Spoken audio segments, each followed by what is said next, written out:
The states will determine by vote or legislation or perhaps both, and whatever they decide must be the law of the land, in this case, the law of the state.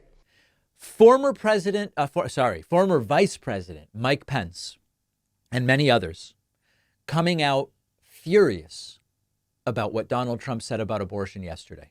A video Trump released, which we'll look at in a moment again. Actually, let's look at the video now.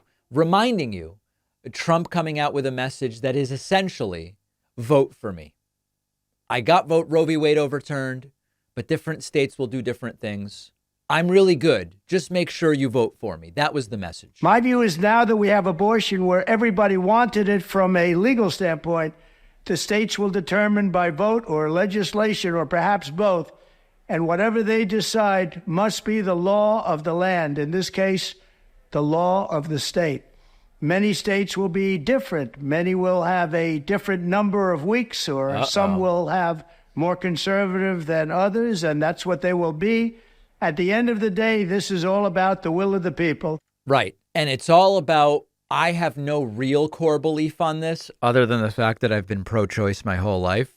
Just make sure you vote for me and you praise me for everything good in your life and you blame Biden for everything bad in your life. So we now get to former Vice President Mike Pence. Vice President Mike Pence and many of the other evangelicals who were bamboozled back in 2016. Remember, when we saw Trump insult Ted Cruz's wife's appearance, and then somehow the evangelical supporters of Cruz got in line and supported Donald Trump, we knew they were being bamboozled. And indeed, the evangelicals of the Republican Party are now increasingly furious with Trump. Here is a tweet, or better called an excretion on X, from former Vice President Mike Pence, Trump's former vice president. Quote, President Trump's retreat on the right to life is a slap in the face to the millions of pro-life Americans who voted for him in 2016 and 2020. By nominating and standing by the confirmation of conservative justices, the Trump-Pence administration, see, Pence includes himself in that, the Trump-Pence administration helped send Roe v. Wade to the ash heap of history where it belongs, and gave the pro-life movement the opportunity to compassionately support women and unborn children. In the landmark Dobbs decision, the Supreme Court returned the question of abortion to the states and the American people.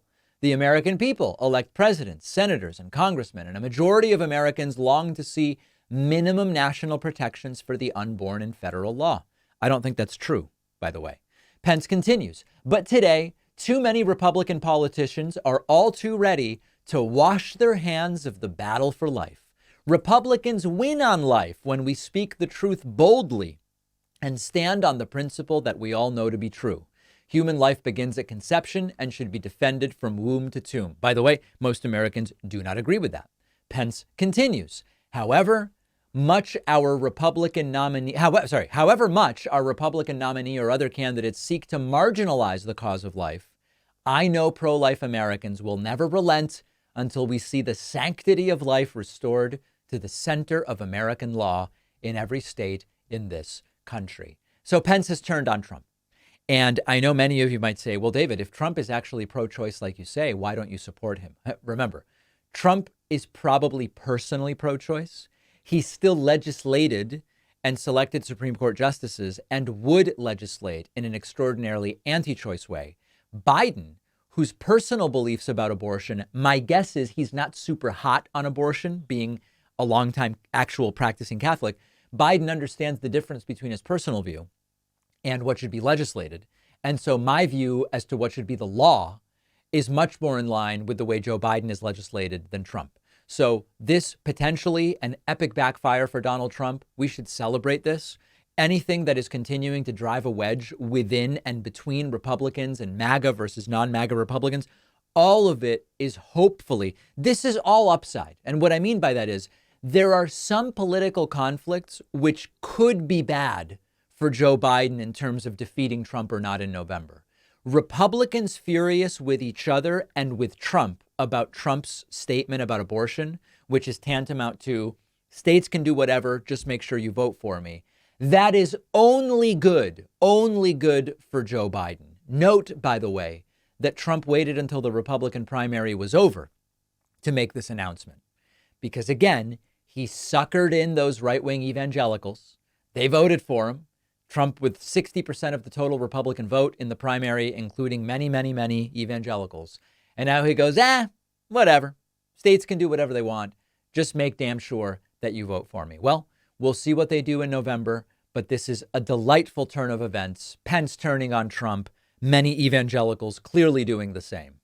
It is time to start thinking like voters and to make sure that kids understand the importance of voting, how it works, registering, ballot initiatives, because so many kids just have no idea. That's why I wrote the new children's book, Think Like a Voter. I can think of no better time and no more important group of folks to try to reach. The book is now available at davidpakman.com/book, where, by the way, you can get the first 2 books in the series as well. Think Like a Detective and Think Like a Scientist. Really important stuff. Donate them to local libraries, classrooms, read them with the kids. davidpakman.com/book.